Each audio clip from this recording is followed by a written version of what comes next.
Bonjour à tous. Aujourd'hui, samedi 6 juillet 2024.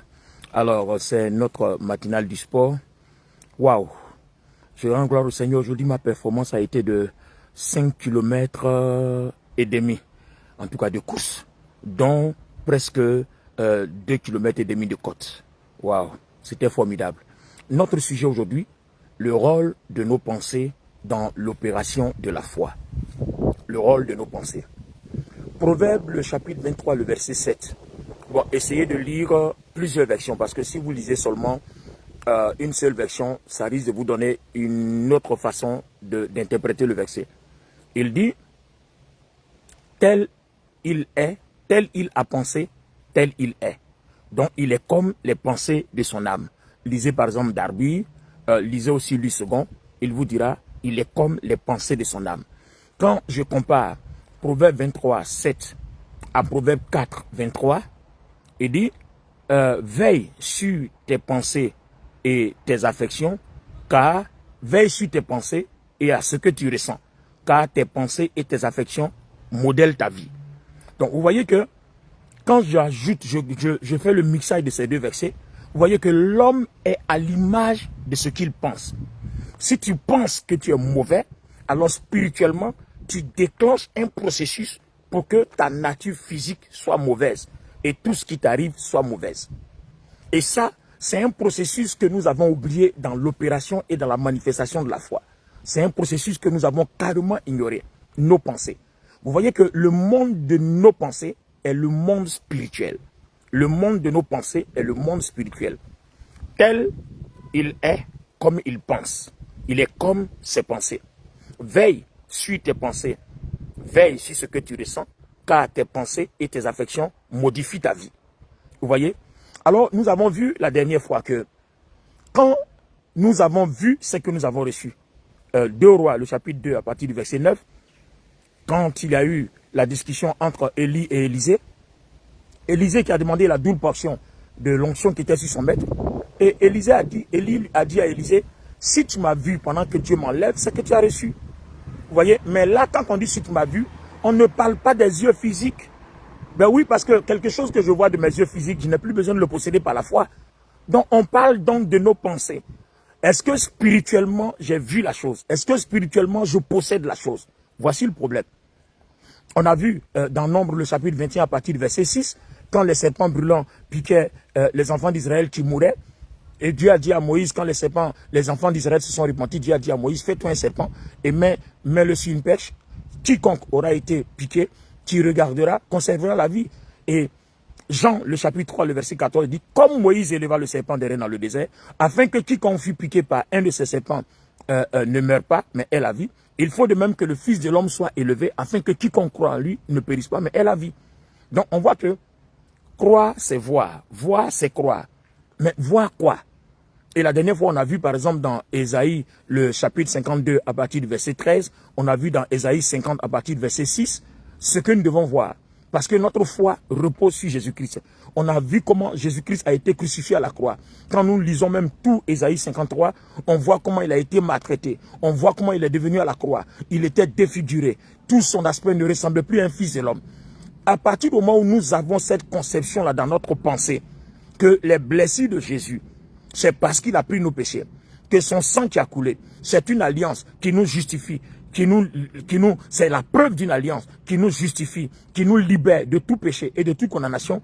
Nous avons ces choses-là dans nos pensées. Et ces choses-là influencent notre vie. Parce que ça change notre façon de penser, ça change notre façon de voir, ça change notre comportement, ça change notre caractère. Et c'est à partir de cette mentalité-là que le Saint-Esprit commence à opérer. Donc vous voyez qu'en fait, la foi devient un mode de vie, la foi devient une mentalité. Je ne me sers pas de la foi quand je suis en face d'un obstacle. Je ne me sers pas de la foi que lorsque, voilà, seulement quand je suis en face d'un obstacle, seulement quand j'ai un problème à résoudre. Mais la foi est un modèle de vie. La foi est une attitude. Je suis comme mes pensées. La façon dont je pense, c'est comme ça que je suis. Mes pensées modifient ma vie. Ça veut dire que par mes pensées, je déclenche un processus spirituel qui agit, qui influence ma vie naturelle, qui influence ma vie physique. qui influence tout ce que je touche, qui influence tout ce que je fais. Ce spirituel-là m'accompagne. Il est important de comprendre que lorsque vous avez donné votre vie à Jésus, parce que le message que je prêche, ce n'est pas pour quelqu'un qui n'a pas donné sa vie à Jésus. Un non-chrétien n'est pas concerné. Mais c'est celui qui a donné sa vie à Jésus, dont l'esprit est uni à l'esprit de Christ. À partir du moment où nous sommes en union spirituellement avec le Christ, et que ce que le Christ est, nous sommes, ce que le Christ a, nous avons, à partir du moment où nous partageons le spirituel de Christ dans notre esprit, et que nous savons que le Christ habitant notre cœur par le Saint-Esprit, que nous savons aussi que le règne de Dieu par le Saint-Esprit nous est déjà communiqué spirituellement, alors c'est à moi de modifier ma façon de penser. Je dois concevoir, je dois voir à travers mes pensées que le Christ habite en moi. Je dois voir à travers mes pensées que le Christ est avec moi, que mon esprit est dans le Christ selon Romains le chapitre 6 à partir du verset 5. Je dois croire que le Christ intervient en moi, que la puissance de Dieu habite en moi. Vous voyez, j'ai toute cette mentalité-là en moi. Je crois que je suis ce que je pense que je suis. Alors, si je crois que le Christ habite en moi, si je crois que sa puissance agit en moi, alors, toutes les fois que je marche, je ne pense pas que je suis seul. Je crois que Dieu est avec moi. Et vous voyez, ça change ma façon. Ça fait que ça éloigne la peur, ça éloigne le doute, ça éloigne toutes sortes de craintes que je peux avoir des éléments extérieurs. Quand je marcherai dans la vallée de l'homme de la mort, je ne crains aucun mal car il est avec moi. Mais il est avec moi comment? Il est avec moi dans mon cœur, il est avec moi spirituellement. Et dans mes pensées, je le vois. Dans mes pensées, je le crois. Donc vous voyez que à partir du moment où nous croyons, c'est comme spirituellement devant Dieu, c'est comme si nous avons vu. C'est comme si nous avons dévoilé. À partir du moment où nous croyons, c'est comme si nous avons la chose déjà. Or, le fait même que nous avons la chose déjà, regardez bien, ça signifie que nos pensées nous donnent la capacité spirituelle et surnaturelle de posséder la chose à l'avance. C'est ce que Hébreux le chapitre 11 dit dans la définition. Hébreux le chapitre 11, la version parole vivante, montre 3 paliers de la foi. Il dit d'abord numéro 1, la foi, c'est une ferme confiance dans ce que nous espérons. Et puis il dit croire, c'est penser que nous avons la chose à l'avance. Et puis troisièmement, croire, c'est admettre que ce que nous ne voyons pas est réel. Mais comment je peux admettre que ce que je ne vois pas est réel? C'est parce que mes pensées conçoivent que la chose est en moi. C'est parce que mes pensées conçoivent que je l'ai. Vous voyez? C'est parce que mes pensées conçoivent que je les possède. Alors, à partir du moment où tes pensées conçoivent que tu les possèdes, en réalité, tu les as déjà. Puisque Proverbe 23,7 dit, ce que tu penses, c'est ce que tu es. Et Proverbe 4,23 aussi dit, Proverbe 23,7, ce que tu penses, c'est ce que tu es. Et Proverbe 4,23 dit, veille à ce que tu penses et à ce que tu ressens, car tes pensées et tes affections modifient ta vie. Vous voyez? Donc, ce que je pense spirituellement devant Dieu, c'est ce que Dieu me donne. Donc, vous voyez qu'en fait, nos pensées deviennent donc un monde spirituel dans notre cœur. Nos pensées deviennent un monde de puissance, un monde de décision. Vous voyez, j'ai décidé que Christ habite en moi. Alors, j'ai penché ma volonté, vous voyez, ma volonté vers le Christ. Donc, j'ai penché ma volonté vers le surnaturel. Alors, le surnaturel vient à moi. Rien qu'à le penser, le surnaturel vient à moi. Waouh, c'est fort. C'est fort. Je prie que quelqu'un comprenne ce que je suis en train de dire. Donc, vous voyez que dans l'opération de la foi, aussi longtemps que vous ne pensez pas que vous l'avez, la chose ne viendra pas à vous. Quand vous pensez que vous l'avez, alors c'est comme si vous avez cru que vous l'avez. Vous voyez? Regardez, je vous donne un exemple. Je vais prendre un exemple humain. Regardez bien les amis. Je dis à quelqu'un, excusez-moi, je vais dire n'importe quoi. N'en tenez pas compte. C'est juste un exemple. Je dis à quelqu'un, oh va là-bas, imbécile, chien. Vous voyez? Quelqu'un va dire, oh, qu'est-ce qu'il est grossier. L'autre va dire, il m'a insulté. Et l'autre sera horrifié, l'autre aura envie de se battre. Alors qu'en fait, je l'ai dit en plaisantant. C'est-à-dire, je ne l'ai même pas pensé. Donc, vous voyez que comme je ne l'ai pas pensé, ce n'est pas sérieux. Donc, vous comprenez qu'en fait, la pensée, le fait de le penser avant de le dire, ça donne une autre valeur à la chose. C'est ça, la pensée. Vous voyez, le fait de le dire parce que je l'ai pensé, je libère une force surnaturelle qui accompagne la chose. Et comme dans mon cœur, il y a mon esprit qui est uni au Christ, le Christ et sa puissance habitent dans mon cœur, le Saint-Esprit habite dans mon cœur, donc tout ce que je pense, que je déclenche, alors ça devient une force. Si je pense que le diable est fort, alors le diable va prendre le contrôle de ma vie. Mais si je pense que Jésus-Christ est fort, et si je le pense vraiment dans mon cœur, et que je le confesse, alors Jésus-Christ prendra le contrôle de ma vie. C'est pour ça que Romains, le chapitre 10, le verset 9 dit, si vous croyez dans votre cœur, et si vous confessez dans votre bouche, alors vous êtes bénis, alors vous êtes sauvés, alors Dieu intervient. Vous voyez? C'est la même chose. Tu peux dire à quelqu'un, oh, je t'aime pas. Et puis la personne dit, d'accord, moi aussi je te déteste. Oh, il dit, non, je l'ai dit comme ça, je ne l'ai même pas pensé. Vous voyez? Donc, vous pouvez balancer quelque chose comme ça, sans que ça soit sérieux. Et puis vous balancez quelque chose avec la ferme conviction, avec la ferme confiance, parce que vous l'avez pensé. Ça devient autre chose. Donc, quand je dois dire à un démon, au nom de Jésus, sors de ce corps, c'est parce que je pense que Jésus-Christ m'a donné la capacité de le faire. Vous voyez, je ne le dis pas parce que tout le monde le dit. Je ne le dis pas parce que la Bible me dit, si tu dis ça, ça marchera. Non, ce que la Bible dit là, moi je le pense, moi je le crois, j'en suis convaincu. Donc, je reviens sur Proverbe chapitre 23, verset 7. Il est comme les pensées de son cœur. Tel il pense, tel il est. Donc, il est comme ce que les pensées de son cœur disent qu'il est. Vous voyez, lisez un peu Proverbe chapitre 23, le verset 7, dans presque toutes les versions. Vous allez voir que il y a une merveille dans nos pensées. Donc, à partir d'aujourd'hui, s'il vous plaît, si vous pensez que vous êtes sauvé, alors avec conviction, déclarez-le. Vous allez voir la force qui va l'accompagner. Je me souviens, au début de mon ministère, j'avais prié pour une femme.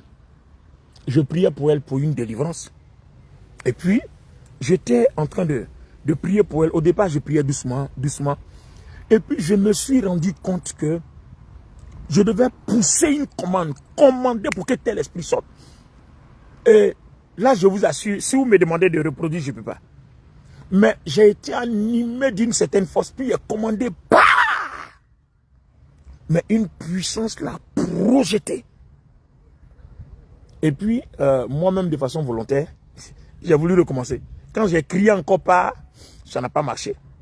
Parce que vous voyez, la chose telle que je l'ai reçue, telle que je l'ai pensée, la conviction avec laquelle, la force avec laquelle je l'ai eue, quand j'ai commandé, en même temps la force à accompagner ma parole.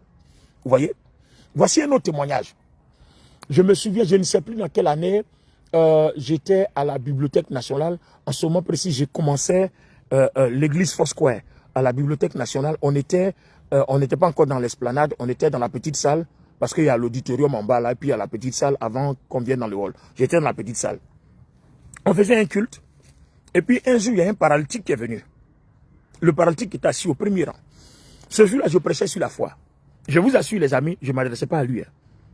J'ai entendu, ta maladie sort de ton corps. Et j'étais animé d'une certaine force. Quand j'ai senti la force dans mon cœur, j'ai commandé, ta maladie sort de ton corps. Quitte ton corps. Je pensais même pas que c'est de lui s'agissait. J'ai prononcé avec la force que j'avais dans mon cœur, avec la conviction que j'avais dans ma pensée, la parole telle que je l'ai entendue. En même temps, le paralytique s'est levé. Il a crié, waouh, il est tombé. Il n'a pas pu se tenir debout. Les gens voulaient l'attraper, donc j'ai dit, laissez-le. Parce que j'ai compris que c'était une œuvre surnaturelle de Dieu, que ça ne dépendait pas des hommes. Ils l'ont laissé.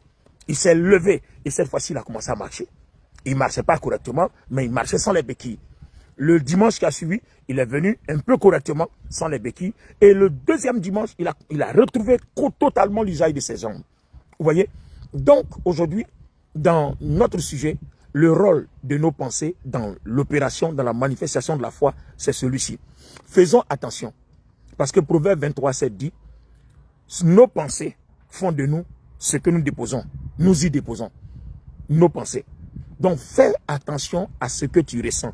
Quand je prends maintenant le Proverbe 4, 23, fais attention à ce que tu ressens. Fais attention à ce que tu penses, car tes pensées et tes affections modifient ton cœur, modifient ta vie, modèlent ta vie, modifient ce que tu es. Quand tu vas aller à un rendez-vous, tu es dans un business, tu es en train de faire ton commerce, tu es à la maison, tu es avec tes enfants. Enfin, en tout cas, dans ta vie financière, ta vie matérielle, tout ce que tu fais, fais attention. Fais attention parce que tes pensées modifient. Parce que tes pensées déclenchent un processus surnaturel qui a un rapport, qui est connecté à ton physique et à ton milieu naturel. Tes pensées. Quand tes pensées ne sont pas bonnes, ça se voit sur ton visage. Quand tu es en colère, ça se voit sur ton visage. Quand tu es en joie, ça se voit sur ton visage. Donc vous voyez que soit nous déclenchons une force surnaturelle démoniaque, soit nous déclenchons une force surnaturelle venant du Seigneur, venant du Saint-Esprit. Donc faisons attention. Alors le Seigneur nous bénisse. J'espère que la petite interprétation de ces deux versets-là, en les liant à la foi, a permis à quelqu'un de comprendre que on ne peut pas opérer par la foi en ignorant nos pensées. C'est pas possible. Nos pensées interviennent dans le processus de la manifestation de l'opération de la foi. Alors, que Dieu nous bénisse abondamment. C'était votre serviteur, ami et frère et collègue, le Dr Olivier Boni. Voilà, pour la matinale du sport ce samedi 5 juillet 2024. Pour tous ceux qui veulent prier avec moi, je suis en séjour en France. Demain, c'est à Cergy, de 15h à 17h30. C'est à 3 rue du Bas-Péreux, 95 200, Sarcelles, RER D, arrêt Garges, le bus 269-270, arrêt Les Péreux. Voilà, c'est au premier étage, tout de suite sur la droite. Pour notre WhatsApp, 225 05 04 10 69 65. Vous pouvez prier avec nous aussi aux deux plateaux Cocody à Abidjan, sur le boulevard Latry, venant de Ena ou de Sokosé. Vous allez trouver la station Ola, anciennement mobile. Derrière la station, vous trouverez les deux coups de tennis. Voilà, c'est de 8h à 11h tous les dimanches. Voilà, et tous les vendredis, c'est à partir de 19h jusqu'à 21h. Pour ceux qui veulent prier à Yopougon, Cité de David et dans toutes les autres églises, Korogo, Tanda, Daloa, Angré Château, voilà, contactez-nous par notre WhatsApp 225 05 04 10 69 65. Je fais aussi des rencontres sur Zoom tous les soirs où nous prions. Voilà, nous prions. Il y a beaucoup de choses qui se passent. Je vous invite à venir voir. L'identifiant, c'est 640 956 3308. 640 956 3308. Et le mot de passe, c'est 1208. Vous téléchargez Zoom Cloud Meeting. Voilà, vous faites participer à une réunion. Et puis vous mettez vos différents identifiants. Une fois que c'est bon, alors vous allez voir, on vous demande par exemple dans les cellulaires ou bien Wi-Fi, si vous avez un ordinateur, pour pouvoir avoir le son. Donc vous allez voir au bas de votre écran, vous allez avoir la caméra et puis l'audio pour qu'on puisse vous voir et vous entendre. Que Dieu vous bénisse. Rendez-vous le mardi du sport d'ici 72 heures. Merci à vous. Bon week-end chez vous.